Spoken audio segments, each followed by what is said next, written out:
함께 읽은 본 말씀으로 여호와께서 사하시리라라는 제목으로 하나님의 말씀을 나누겠습니다. 민수기를 읽어보면 하나님께서 서원에 대해서 세세하게 말씀하시는 것을 우리는 볼 수가 있습니다. 이렇게 하나님께서 서원에 대해서 세세하게 말씀하시는 이유는 하나님께서 하나님의 백성을 보호하시면서 동시에 하나님의 뜻을 이루기 위함입니다.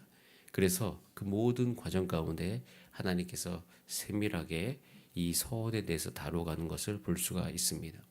하나님의 은혜가 하나님께서는 이스라엘 백성 그 진영 가운데 풍성하게 되기를 간절히 원하십니다. 그래서 서원도 하나님께서 독려하시고 서원을 하도록 하지만 서원 가운데 그 사람들이 살아가는 그의 일상 안에서 특별히 어려운 상황 속에서 그의 서원을 지키지 못할 때를 하나님께서 대비하시고 피할 길을 내시는 것을 우리는 볼 수가 있습니다. 오늘 읽었던 본 말씀 3절, 6절, 10절을 보시면 이렇게 되어 있어요. 3절은 또 여자가 만일 어려서 조건이 나와 있죠. 여자가 즉 아버지 집에 있는 미혼 여자가 즉 아버지의 권위 아래에 있는 여자가 자기 스스로 뭔가를 다 결정할 수 없는 여자가 있다는 거예요. 어려서 결심하려고 스스로라고 되어 있어요. 결심하려고 한 일이 있다고 치자. 그런 일이 있을 수 있어요. 그런데 여러분 이 고대 근동의 이 사회는 여자가 참 약자입니다. 경제권도 없고요. 뭔가를 하기가 굉장히 힘들었던. 여러분 우리나라 조선시대만 해도 그렇지 않습니까? 근데 이때는요. 그 이전 시대보다 수천 년 전의 시대이기 때문에 결국에 여자의 권한이 없기 때문에 여자를 보호하기 위해서 하나님께서 이것을 다시 우리 가운데 알려주시는 것이에요. 6절에도 볼 때도 있어요. 또 혹시 남편을 맞을 때 여자가 이제 아버지 집에 있다가 남편을 맞이하면 그 안에 남편의 그 모든 권위 안으로 들어가게 되기 때문에 그럴 때 혹시 결심한 것이 남편과 상관이 없을 때 다시 그것에 대해서 하나님께서 다루시는 것을 볼 수가 있어요.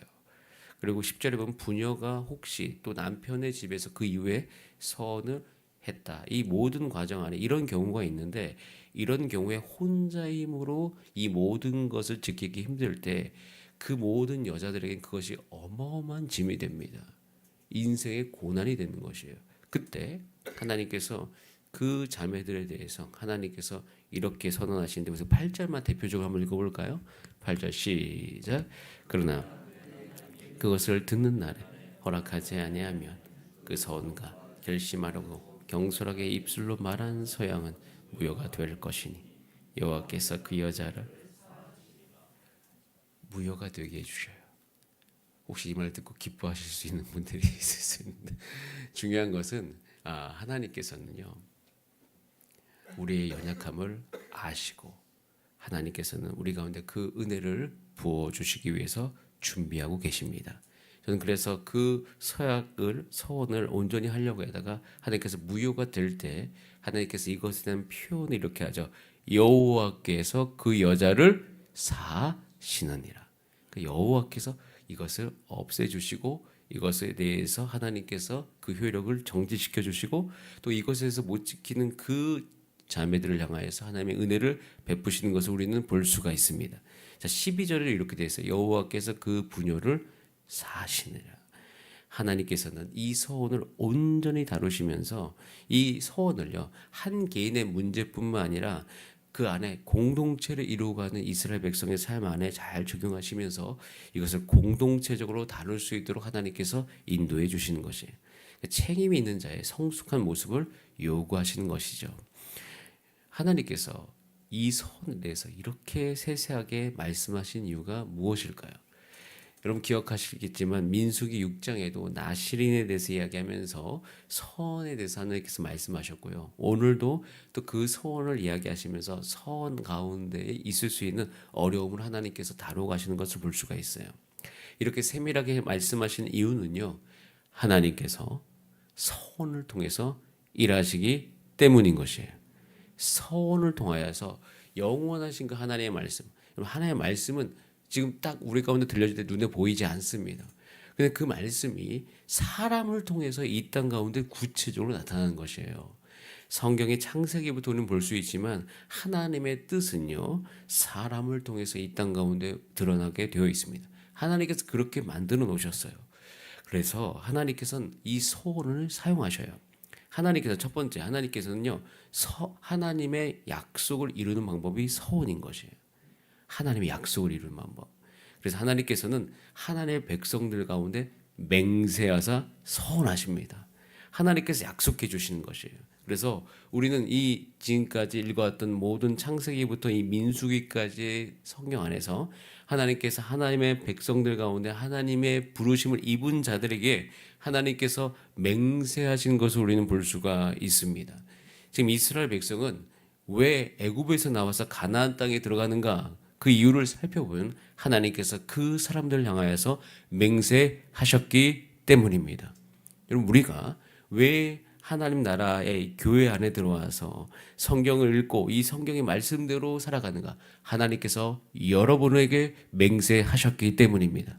내가 너의 삶 가운데 예수 그리스도를 보내주고 예수 그리스도를 믿는 모든 자마다 영생을 얻게 하리니, 그리고 영생을 얻을 뿐만 아니라 우리의 삶을 통해서 우리의 삶을 기업 삼아 주셔서 저와 여러분의 삶을 통해서 하나님의 영광을 드러내게 하시리니, 하나님께서 맹세하셔서 여러분을 부르신 것입니다. 그래서 하나님께서 우리 가운데 서원해라 라고 이야기하기 전에는 먼저 그 서원을 하기 전에 우리가 꼭 기억하셔야 되는 것은 하나님이 여러분의 삶에 구체적으로 서원하셨음을 먼저 기억하시기를 바랍니다. 그리고 하나님께서 이 성경을 통하여서 약속해 주신 모든 것이 있어요. 자, 그것을 여러분께서는 앞으로 어떻게 받아들이셔야 되냐면, 하나님께서 여러분의 삶을 통하여서 이루시겠다고 말씀하신 맹세, 약속, 서원으로 받아들이신 여러분 되시기를 바랍니다. 그것이 먼저예요. 그래서 원래 하나님은 서원을 통해서 일하시는 것이에요. 저와 여러분을 예수 그리스도 안에서 하나님의 기업 삼으신 줄 믿습니다. 그리고 맹세하십니다. 내가 너를 지키겠다. 내가 너의 가정을 지킬 것이다. 내가 이 교회, 주사랑교회를 지킬 것이다. 하나님의 서원을 통해서 하나님의 역사는 이루어지시는 거예요. 그렇기 때문에 하나님도 서원을 통해서 일하시기 때문에 두 번째로 하나님은 우리의 서원을 소중하게 여기십니다. 하나님은 우리가 하나님을 믿고 하나님을 신뢰하고 하나님을 의지하여 하나님께 서원하기를 바랍니다. 그런데 그 서원은 한 가지 전제 조건이 있어요. 반드시 그것은 하나님이 어떤 분이신지에 대한 반응인 것이에요. 하나님의 말씀에 대한 반응인 것이에요. 이 두 가지 반응으로 우리는 서원을 해야 되는 거예요. 만약에 여러분들이 오늘 이것도 본 말씀 속에 보면 경솔하다라고 이야기하는 거 있잖아요. 경솔한 서원은 어떻게 하는 서원이냐면 여러분의 기분 따라 하는 서원이에요. 내가 기분 좋으면 서원하고 우리가 기분이 나쁘면 그 서원을 파기하고, 이것이 경솔한 서원의 근거인 것입니다. 자, 그래서 서원은 원래 출발점이 그럼 어디일까요? 하나님인 거예요. 출발점이 우리로부터 일어나는 서원은요, 파기하기가 너무 쉽습니다. 그것을 향하여서 저는 경솔한 서원을 정의하는 것은 나로부터 시작된 서원은 경솔한 거예요. 근데 우리가 그럼 언제 서원해야 되는가? 하나님이 어떤 서원을 소중하게 여기시는가? 우리 하나의 백성이 하나님을 믿는 거예요. 야, 하나님 전능하신 분이시구나. 하나님 나를 구원하시겠구나. 하나님 나를 저 땅으로 보내시는구나. 하나님 나를 통해서 이런 사명을 이루시겠구나. 그것을 우리가 알게 되는 거죠. 그것을 알므로 우리가 믿어지는 거예요. 그럼 믿어진 가운데 그 믿음이 우리 삶 가운데 구체적으로 나타나야 되지 않겠습니까? 그것을 이루는 방법이 그 약속에 대한 반응으로 일어나는 것이 서원인 것이에요. 여러분, 그래서 그렇게 하나님이 어떤 분이신지에 대해서 하나님 말씀하신 것에 대해서 반응하는 것이 서원이라면 여러분, 하나님께서 얼마나 이 서원을 소중하게 여기실까요? 그리고 또 한 가지, 하나님께서 이 서원을 원하시는 거예요. 올바른 서원을 우리의 삶에서 원하십니다.